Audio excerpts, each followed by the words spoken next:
Luísa Martins, também nossa parceira de bastidores, para falar, é claro, do Supremo Tribunal Federal. Vamos falar do ministro Luiz Roberto Barroso, o presidente do Supremo, reunindo hoje, Luísa, colegas da Corte para discutir um possível consenso na tese sobre a responsabilização das Big Techs. A Corte decidiu responsabilizar as Big Techs, mas os ministros ainda divergem na forma como essas novas medidas serão aplicadas. Luísa, Barroso quer chegar a um ponto de equilíbrio, mas a divergência de Edson Fachin pode dificultar esse consenso? Uma divergência aberta pelo ministro Fachin, Tainá, que acompanha, na verdade, o ministro André Mendonça, que já havia se posicionado nesse sentido alguns dias atrás, algumas semanas atrás.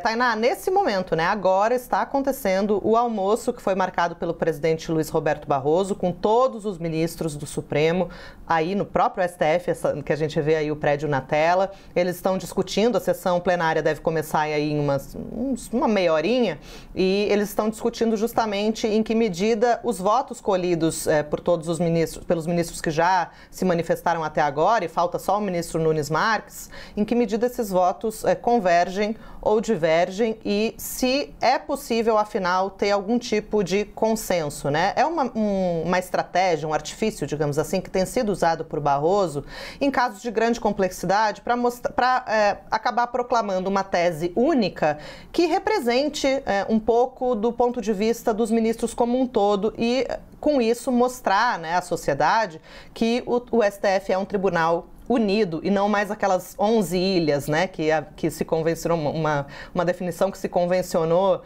fazer a respeito de cada ministro ter ali a sua posição e decidir de um jeito diferente.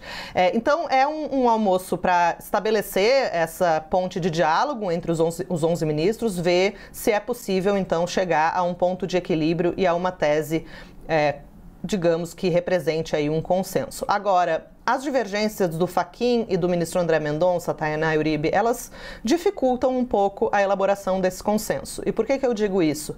A gente tem até agora 8 ministros votando pela responsabilização das redes sociais, independentemente de haver o descumprimento de uma ordem judicial prévia. Então, colocam aí as Big Techs numa postura mais proativa na remoção de conteúdo indevido, mesmo que esse conteúdo tenha sido publicado por terceiros, pelos seus usuários ali na plataforma digital. Entre esses 8 ministros que já formaram, obviamente, a maioria, há pequenas ressalvas pontuais ali. Por exemplo, o próprio Barroso coloca que para publicações que representem crime contra a honra, por exemplo, a empresa só poderá ser responsabilizada se houver o descumprimento de uma ordem judicial. Então, ele faz essa ressalva para casos de crimes contra a honra, ressalva essa que não é feita, por exemplo, pelo ministro Dias Toffoli ou pelo ministro Luiz Fux. Então, entre esses 8, é mais fácil de ceder um pouquinho ali, ceder um pouquinho aqui e se chegar a um consenso. Agora, Fachin e Mendonça, eles divergem completamente. Eles apontam que